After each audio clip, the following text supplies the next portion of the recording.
The rain tapped against my windows like impatient fingers as I pulled into my driveway 3 hours earlier than expected. The porch light was off, unusual for Rory, who always kept it burning when I traveled.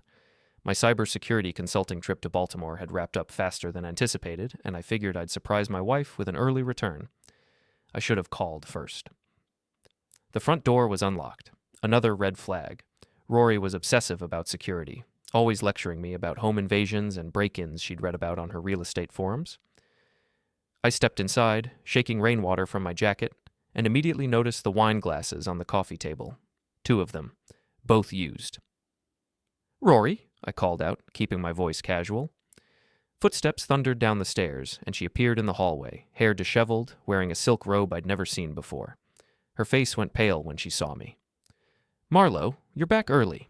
This isn't what it looks like." Classic line. I almost laughed. Instead, I nodded toward the living room. "Having a book club meeting? Looks cozy."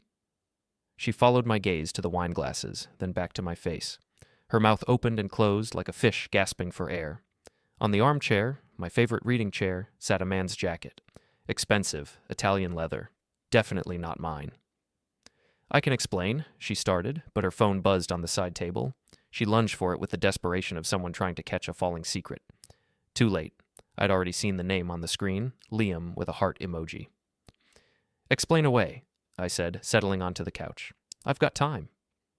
The explanation was predictably pathetic. A client meeting that ran late. Liam Harrow from the yacht club had stopped by to discuss a property investment.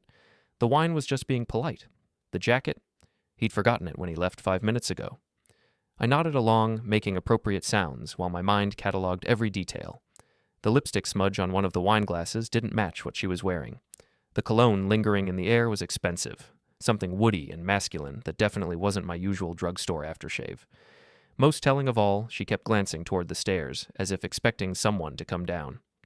"Well," I said finally, standing up, "I'm beat. Going to check email in my office before bed." Relief flooded her features. "Of course. I'll just clean up down here." My home office was in the basement, a converted space that Rory rarely visited. She claimed the concrete walls gave her claustrophobia, which suited me fine. It meant she never saw my real work setup. The servers, the security monitoring equipment, the backup drives containing everything that mattered, including the footage from the doorbell camera she didn't know was connected to my personal network. I pulled up the files from the past 6 hours. There was Liam Harrow arriving at 7:30 p.m., expensive bottle of wine in hand. Tall, silver-haired, the kind of entitled swagger that screamed old money and newer arrogance. He'd kissed Rory on the cheek, lingering too long for politeness. Fast forward through their evening. They'd moved to the living room around 8, then upstairs by 9:30. The bedroom camera had been disabled months ago out of respect for privacy, but I didn't need video evidence of what happened next. The timestamps told the story clearly enough. Liam had left through the back door at 11:45 p.m., 15 minutes before my arrival. In his haste, he'd forgotten more than just his jacket. His Rolex was still sitting on my nightstand. I copied everything to an encrypted drive, then created backup copies on 3 separate servers. In my line of work, you learned that information was power, and power required redundancy. Rory was still cleaning when I came back upstairs, moving with the frantic energy of someone erasing evidence.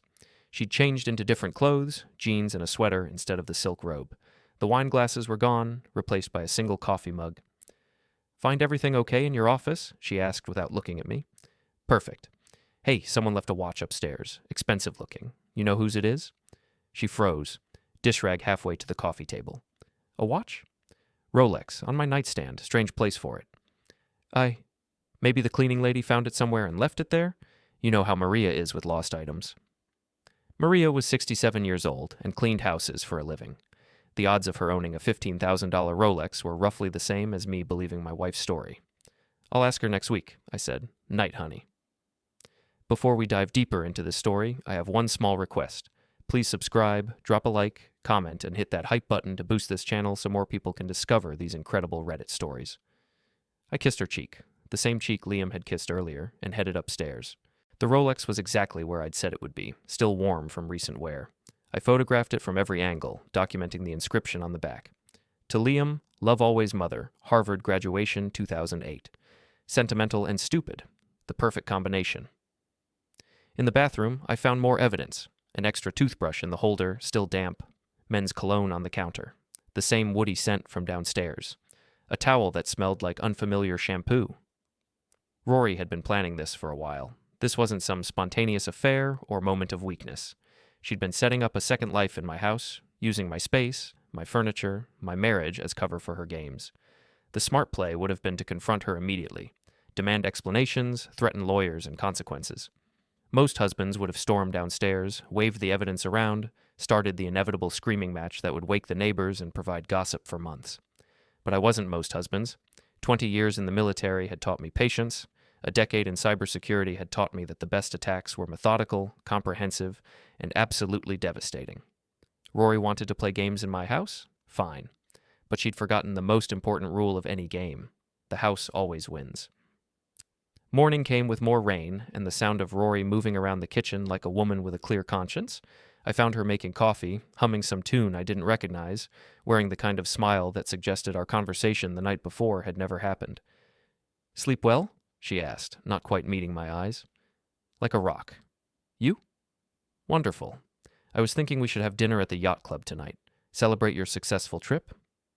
The yacht club, Liam Harrow's territory, where Rory had been spending increasing amounts of time over the past 6 months, claiming she was networking for real estate clients, where she'd met her new friend who just happened to leave expensive watches on my nightstand. "Sounds perfect," I said. "I'll pick you up at 7. She blinked, clearly not expecting agreement. "Oh, great. I'll make reservations." I spent the morning at my real office downtown, a converted warehouse space I shared with 3 other security consultants. Normal work, penetration testing for a local bank, vulnerability assessments, the kind of legitimate business that paid the bills and provided excellent cover for more creative projects. Around noon, I drove across town to Jace's garage. Jace Morrison had been my sergeant in Afghanistan, back when we both believed in clear missions and obvious enemies. Now he ran an auto repair shop that doubled as an unofficial social club for veterans, ex-cons, and anyone else who understood that sometimes the system needed adjustment. "Marlow," Jace looked up from under the hood of a vintage Mustang, grease-stained hands, and the kind of grin that meant trouble. "What brings you to my palace of mechanical excellence?" "Need a favor, and maybe some advice." "Advice is free. Favors cost beer. What's the situation?" I laid out the basics. Wife, affair, evidence, need for creative problem-solving that stayed strictly within legal boundaries. Jace listened without interruption, occasionally nodding or making small sounds of understanding. "So, what's the plan?" he asked when I finished. "Still working on it, but I need to know my options. Say someone wanted to make a car temporarily unreliable without causing permanent damage or safety issues." Jace's grin widened. "Hypothetically speaking?" "Completely hypothetical." "Well, hypothetically, there are lots of ways to make a car inconvenient without making it dangerous. Loose battery connections, disconnected spark plug wires, sugar in the gas tank is mostly myth, but water works wonders. Remove a few fuses from the electrical system. Nothing that would cause accidents, just frustration." "And hypothetically, how long would repairs take?" "Depends on how creative you get. Could be a few hours, could be a few days if the problems are layered."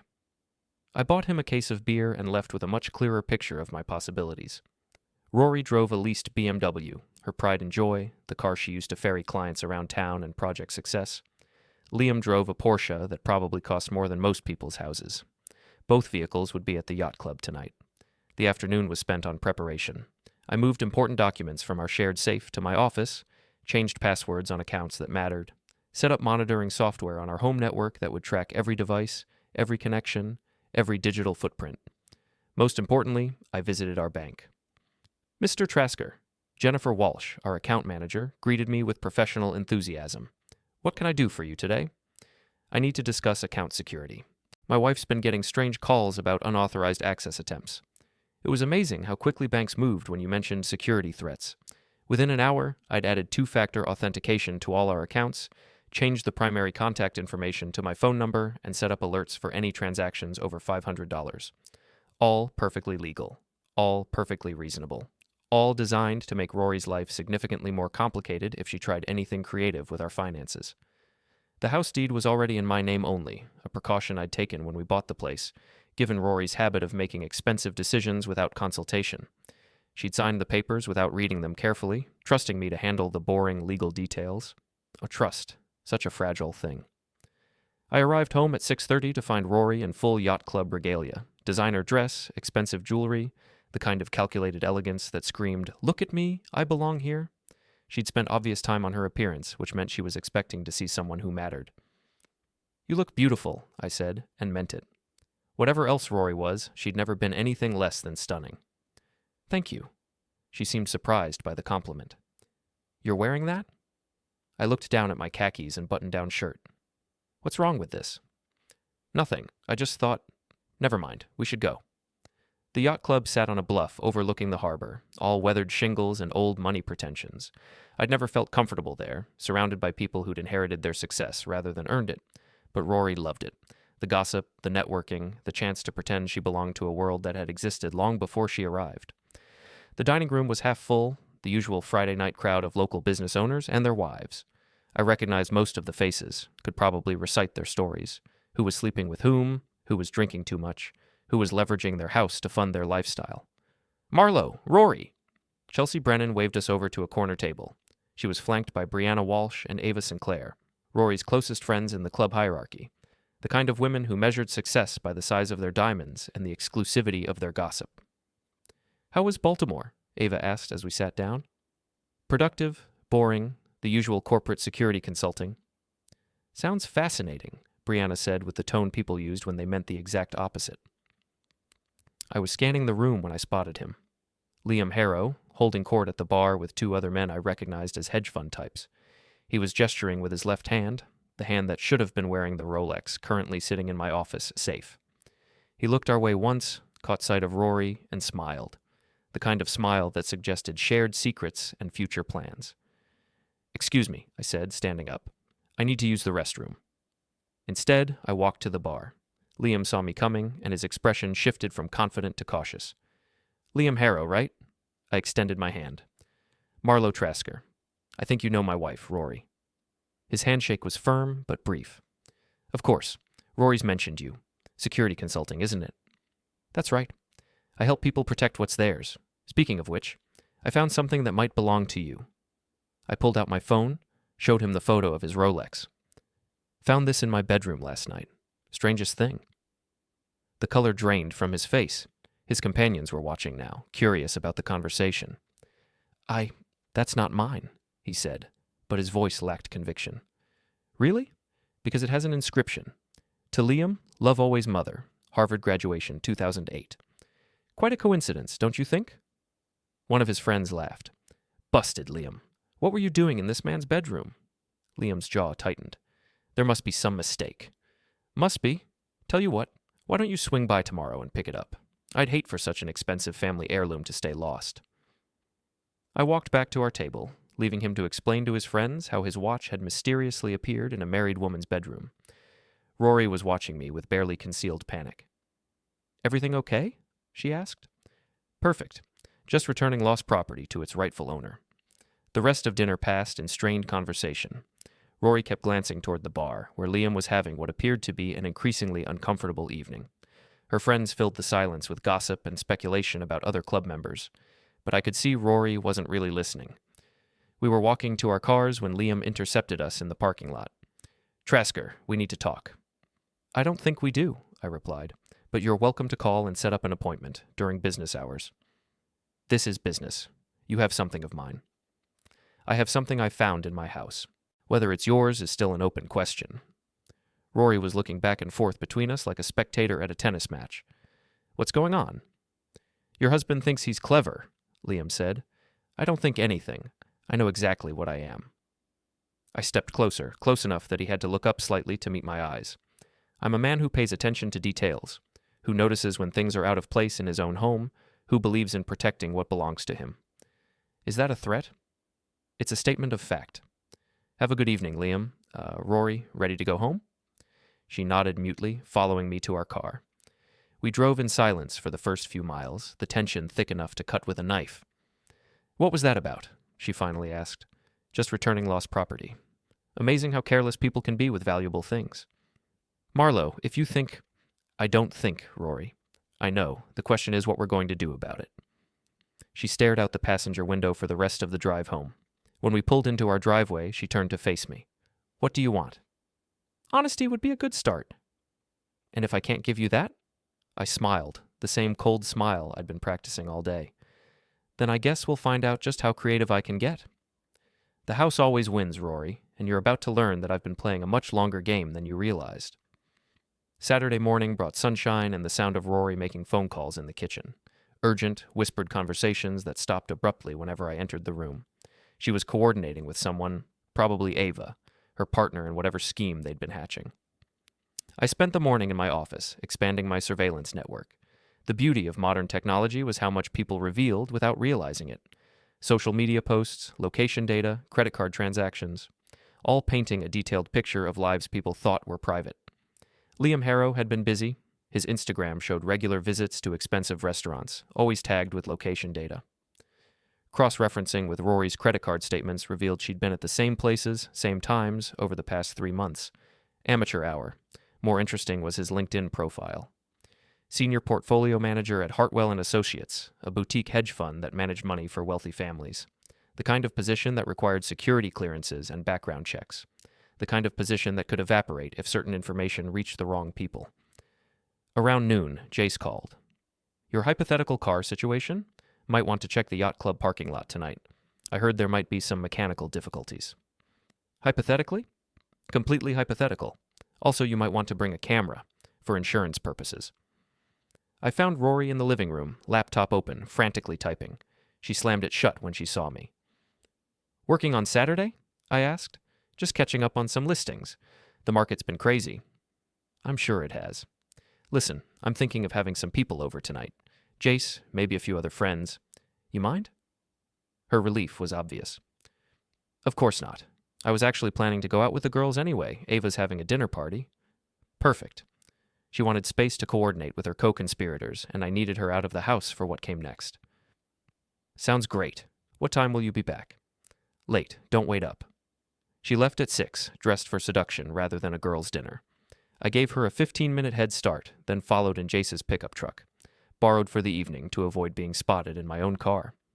The yacht club parking lot was busier than usual for a Saturday night. I found a spot with a clear view of both Rory's BMW and Liam's Porsche, then settled in to wait. Jace's work was subtle, but effective. Liam emerged from the club around 9:30, clearly frustrated about something. He clicked his key fob repeatedly, but the Porsche remained silent. No lights, no chirping alarm, nothing. I rolled down my window and called out, "Car trouble?" He spun around, recognizing my voice. "Trasker, what are you doing here?" "Just driving by. Noticed you seem to be having difficulties." "My car won't start. Battery must be flat." "Strange. It's a new car, isn't it?" He was already pulling out his phone, probably calling for roadside assistance. These things happen. They certainly do. Need a ride? I'd be happy to drop you somewhere. I'll manage. Rory appeared a few minutes later, looking concerned. She and Liam had a brief, heated conversation that I couldn't hear but could easily interpret. Plans were falling apart. Their evening was ruined. Someone needed to be blamed. They called an Uber, which took 20 minutes to arrive. Long enough for me to get some excellent photos of them together, clearly more than friends, obviously frustrated by circumstances beyond their control. But the real show started when Rory tried to leave. Her BMW turned over once, twice, then nothing. She tried again, pumping the gas pedal in the way people do when they don't understand engines. Still nothing. I watched her call Liam, then Ava, then what was probably another rideshare service. The yacht club parking lot was emptying out, leaving her increasingly alone and desperate. My phone buzzed with a text. "Car won't start. Can you pick me up?" I waited 10 minutes before responding. "Sorry, just saw this. Already in bed. Can't you call Ava?" Another 20 minutes passed before her next text. "Ava's not answering. Please? Really tired. Maybe call a tow truck. Insurance should cover it." She tried calling me directly, but I let it go to voicemail. Her message was a masterpiece of barely controlled panic. "Marlow, I know you're awake. This isn't funny. I need help." I drove home, poured myself a drink, and waited. She arrived by taxi around midnight, furious and exhausted. I was reading in the living room, the picture of domestic tranquility. "Where were you?" she demanded. "Right here. Told you I was tired." My car wouldn't start. I was stranded for 2 hours. "That's terrible. Did you call roadside assistance?"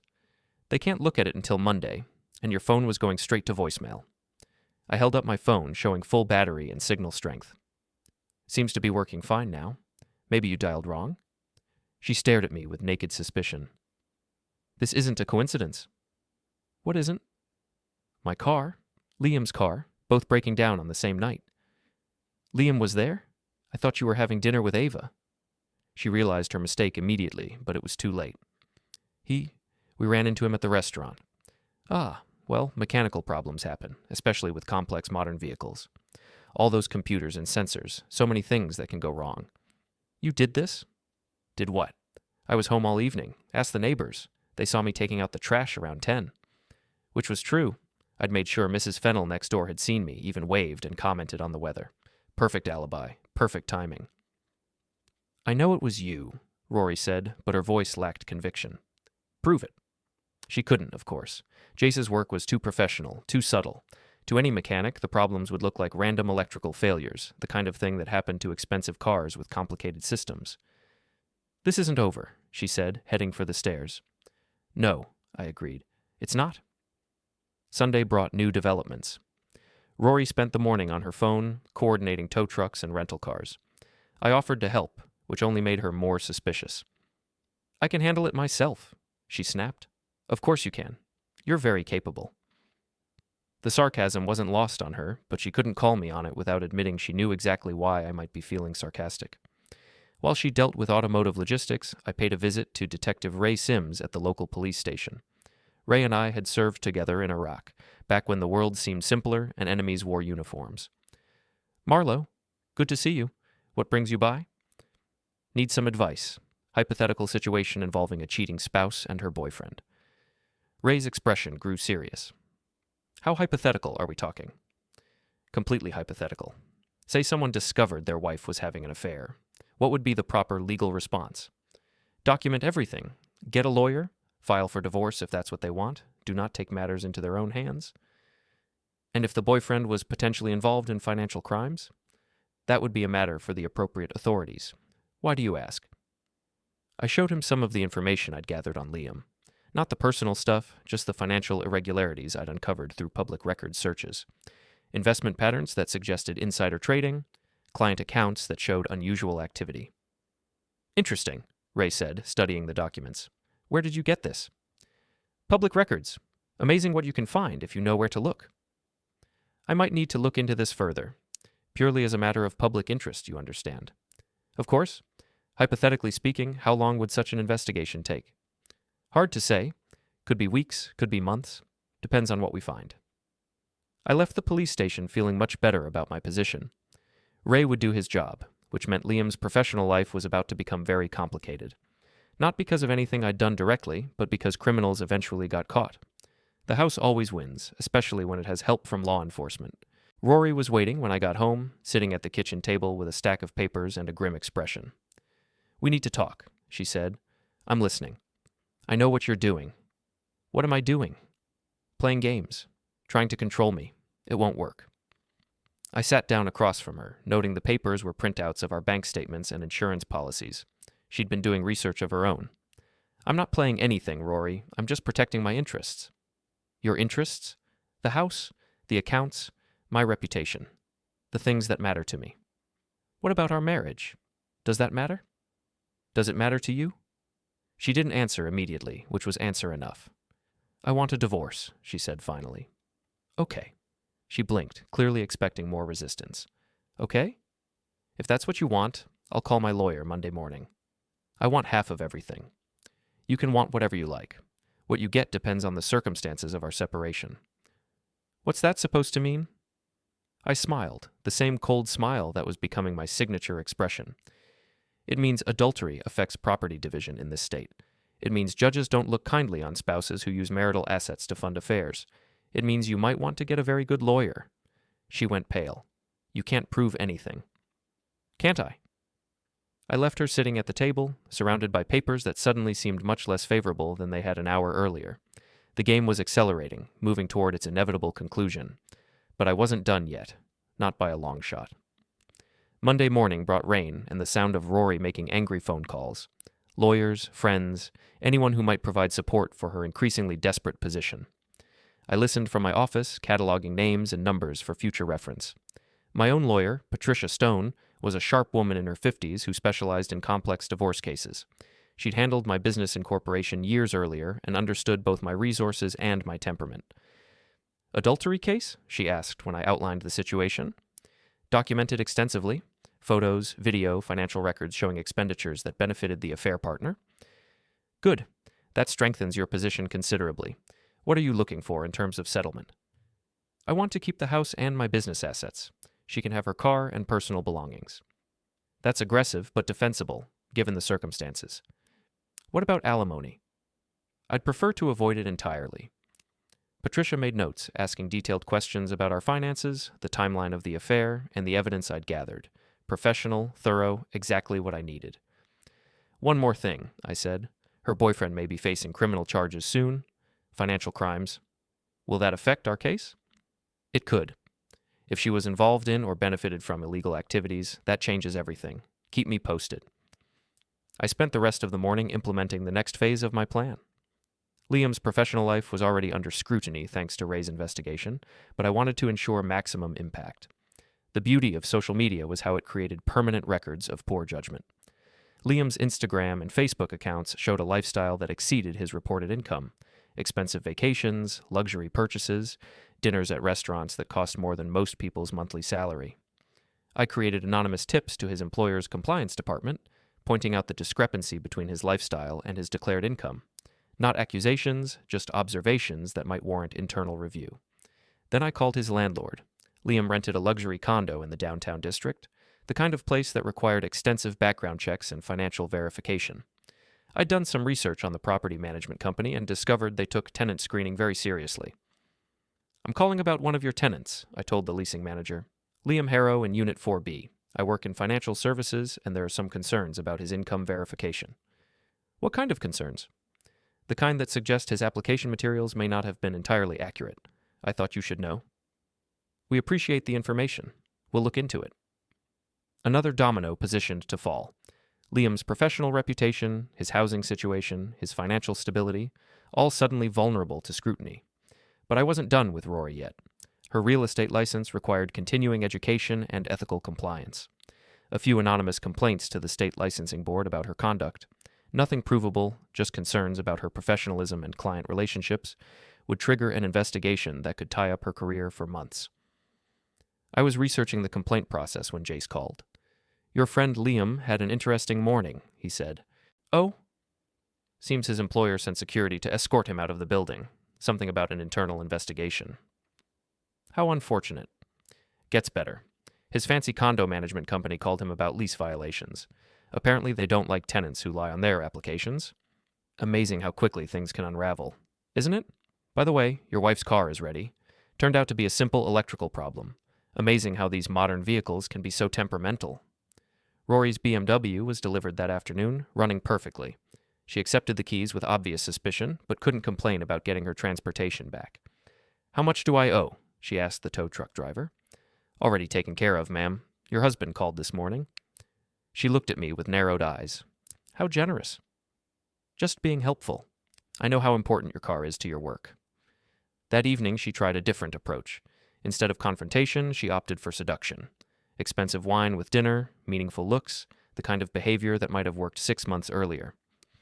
I've been thinking about what you said, she began over dessert. About our marriage. Have you? Maybe we rushed into talking about divorce. Maybe we should try counseling instead. Interesting idea. What changed your mind? I realized how much I have to lose. At least she was being honest about her motivations. And Liam? I asked. She flinched at the name. That's over. It was a mistake. Was it? Yes. I want to work on us. I pretended to consider her offer, watching hope bloom in her expression. Then I smiled. No. No? I'm not interested in counseling, Rory. I'm not interested in working on us. I'm interested in moving forward with my life, and that doesn't include you. Her mask slipped, revealing the anger underneath. You can't just throw away 7 years of marriage? I'm not throwing anything away. You already did that. I made one mistake. You made a series of calculated decisions over several months. You brought another man into my house, into my bed, and thought I was too stupid to notice. That's not a mistake, Rory. That's contempt. She started crying then, the kind of theatrical tears that had worked on me in the past. But I was beyond being manipulated by her performances. Please, Marlow, I'll do anything. Anything? Yes. Then pack your things and move out by the end of the week. Make this easy for both of us. I have nowhere to go. You have friends, family. Figure it out. What about money? I can't afford... Not my problem anymore. She stared at me with a mixture of disbelief and growing rage. You bastard! You think you've won, but this isn't over. Yes, I said calmly. It is. She stormed out of the dining room, and I heard her on the phone within minutes, calling Ava with a sob story about my unreasonable behavior. Let her spin whatever narrative she needed. The truth had a way of surfacing eventually. Tuesday brought news that Liam's situation was deteriorating rapidly. Ray called with an update on the financial investigation. Your hypothetical boyfriend is in serious trouble, he said. Insider trading, client account manipulation, tax evasion, the whole package. Federal prosecutors are getting involved. How long before charges are filed? Could be weeks, could be months. But his assets are frozen and his passport's been flagged. He's not going anywhere. And anyone who might have benefited from his activities would be considered persons of interest. Why? Just curious about the scope of the investigation.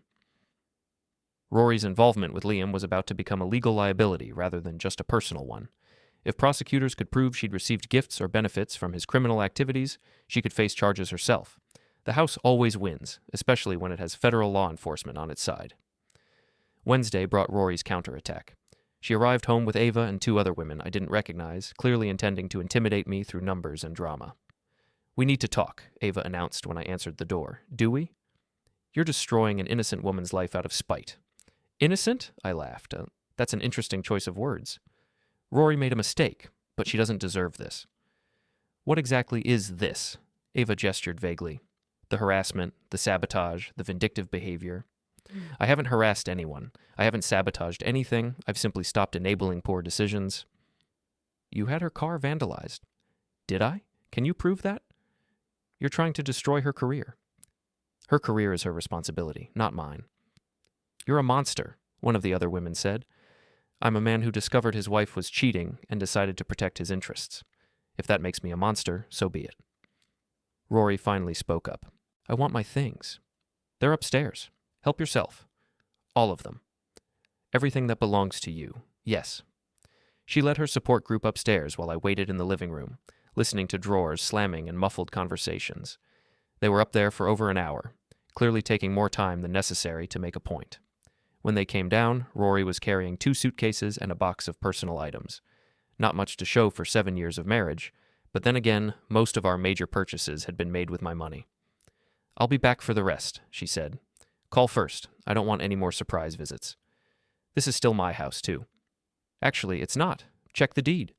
Her face went white. What? The house is in my name only. Always has been. You signed the papers, remember? That's impossible. I would have noticed. You signed what I put in front of you without reading it. Your mistake. Ava stepped forward. You can't just throw her out. She has rights. She has the right to find somewhere else to live. Beyond that, we'll let the lawyers sort it out. They left in a convoy of righteous indignation, but I could see the doubt creeping into their expressions. Rory's story was starting to develop holes, and her friends were beginning to notice. Thursday brought silence. No phone calls, no surprise visits, no dramatic confrontations. Rory was regrouping, probably getting legal advice that contradicted everything she'd been telling herself about her position. I used the quiet time to prepare for the final phase. Everything was in place. The evidence, the legal framework, the systematic dismantling of her support network. But I wanted one last conversation, one final chance to make my point clear. I called her Friday afternoon. We should meet, I said when she answered. Why? To discuss the terms of our separation. Face to face, without lawyers or friends or drama. Where? The yacht club. Tomorrow night, 8 o'clock. I'm not sure that's a good idea. It's the last good idea you're going to get from me, Rory. After this, everything goes through attorneys. She agreed, reluctantly, and I spent Friday evening preparing for what would be our final encounter as husband and wife. The house always wins, but sometimes it's worth explaining exactly how the game was played. Saturday evening arrived with clear skies and the kind of crisp air that made everything seem sharper, more focused. I arrived at the yacht club 15 minutes early, choosing a table on the deck overlooking the harbor. The same spot where Rory and I had shared our first date 7 years ago, back when I thought I understood who she was.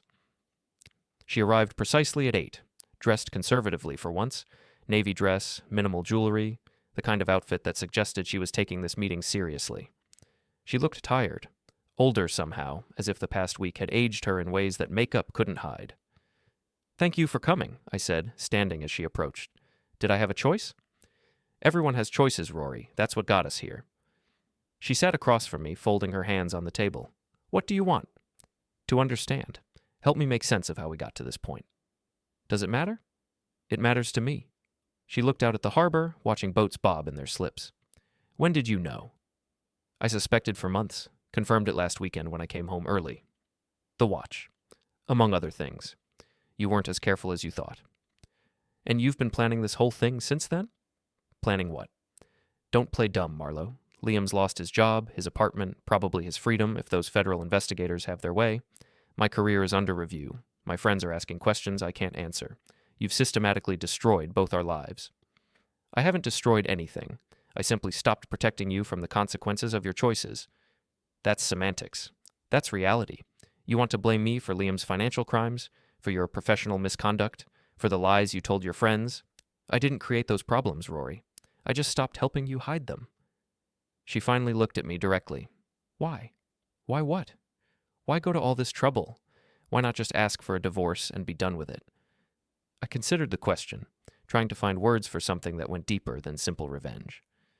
"Because you didn't just cheat on me," I said finally. "You made me complicit in my own humiliation. You brought him into my house, into my bed, and expected me to smile and pretend nothing was happening. You turned me into a fool, and you enjoyed it." "I never meant—" "Yes, you did.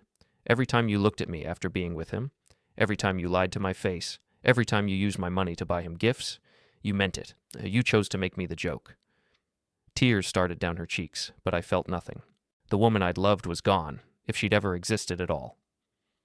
"So, this is revenge?" "This is justice. There's a difference. What happens now? Now you live with the consequences of your decisions.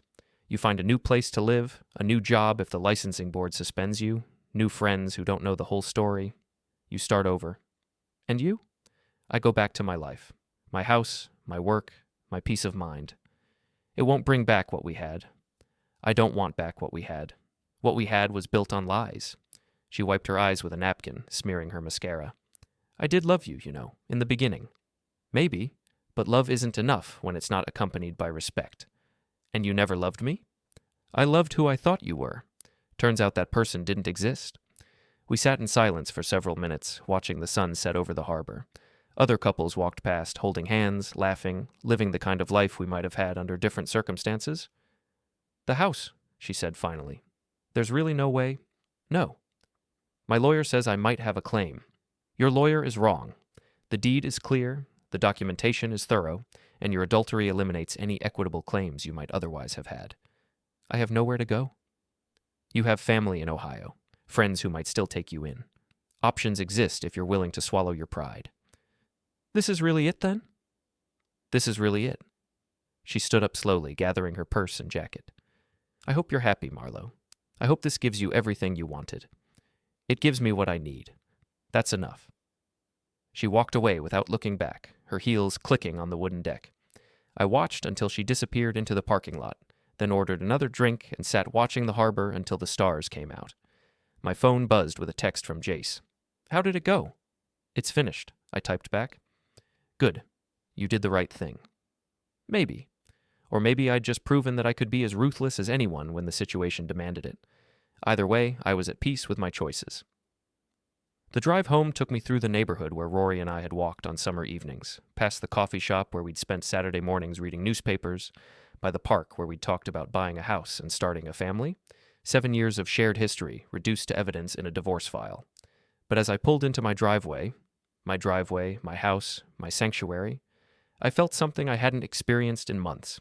Genuine contentment. The lies were over. The pretense was finished. The game was won. Inside, the house felt different, larger somehow, as if Rory's absence had created space I hadn't realized was missing. I poured myself a drink and walked through the rooms, noting the small changes her departure had made. Empty spaces on bookshelves where her novels had been. Missing photographs from side tables. A bathroom that no longer smelled like her perfume. All improvements, as far as I was concerned. My phone rang around 10. Patricia Stone, my lawyer, calling with an update. The divorce papers are ready for filing, she said. Rory's attorney tried to negotiate, but given the circumstances, we're in an excellent position. How long until it's final? 6 months? Assuming she doesn't contest the terms? Given the evidence you've provided, I doubt she'll want this to go to trial. And the financial settlement? Minimal. She gets her personal belongings, her car, and a small cash payment to avoid alimony claims. You keep the house, the business assets, and the investment accounts. Perfect. There is one thing. The federal investigation into Liam Harrow is expanding. Prosecutors want to interview anyone who might have received gifts or benefits from his illegal activities. Including Rory? Especially Rory. Those restaurant receipts and hotel bills you documented could be considered proceeds of criminal activity. The house always wins. Even when the game is over, the house keeps winning. I spent Sunday cleaning, removing the last traces of Rory's presence from my home. Her magazines went into recycling. Her specialty foods were donated to the local food bank. The expensive wine she'd bought for romantic dinners became cooking wine for my kitchen. By evening, it was as if she'd never lived there at all. Monday brought a new routine. Coffee for one, newspaper read in peaceful silence, no need to navigate around someone else's schedule or mood. I worked from home, enjoying the solitude and productivity that came with having my space entirely to myself. Jace stopped by around noon with sandwiches and beer. "You look good," he said, settling into a chair on the back deck. "Relaxed." "I feel good. Better than I have in months." "Any regrets?" I considered the question seriously. About the marriage ending? No. About the way it ended? No. About discovering who she really was? Definitely not. What about Liam? What about him? Federal prison is serious business. So is financial fraud. He made his choices, just like Rory made hers. And you made yours. And I made mine. We drank our beer and watched birds in the backyard, two veterans who understood that sometimes the world required hard choices and harder consequences. "You know what the best part is?" I said eventually. "What's that?" "I don't have to pretend anymore. For months, I was walking around knowing my wife was cheating, knowing I was being made a fool of, but having to act like everything was normal. Now I can just be myself." Which is? A man who pays attention. A man who protects what's his. A man who doesn't tolerate being disrespected in his own house. The house always wins? The house always wins. That evening, I received a final text from Rory. "I'm sorry it came to this." I stared at the message for a long time, considering various responses. In the end, I deleted it without replying. There was nothing left to say. The game was over. The house had won. And for the first time in longer than I could remember, I was exactly where I belonged, alone in my own space, surrounded by my own things, answerable to no one but myself. Outside, rain began to fall again, tapping against the windows like fingers on a keyboard, writing the final lines of a story that had taken 7 years to tell. I poured myself a drink, settled into my favorite chair, the one that no longer held traces of strange cologne, and smiled. The house always wins.